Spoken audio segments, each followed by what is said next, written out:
Hi అండి.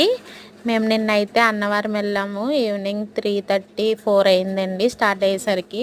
అన్నవరం అంటే దర్శనానికి కాదండి, దర్శనానికి ప్లస్ ఇంకా అక్కడ వేద పాఠశాల ఉందండి. వేద పాఠశాలలో మా మావయ్య గారు అయితే అక్కడ ప్రతి నెల ప్రతి మాసము వేద పండితులకైతే ఏదో ఒకటి కూరగాయలని, ఆకుకూరలని, ఇంకా పుస్తకాలని, పెన్నులని అవన్నీ పిల్లలకైతే తీసుకొని వెళ్తారండి.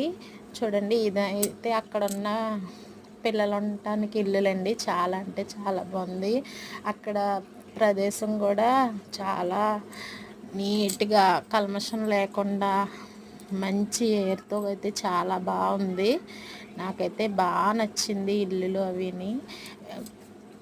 అన్నవరం కొండ మీదకి వస్తాం కానీ ఎప్పుడు గుడికి వెళ్ళిపోవడమే. కానీ ఈసారి మా అత్తయ్య గారు మావయ్య గారి వల్ల ఇలా వచ్చామండి.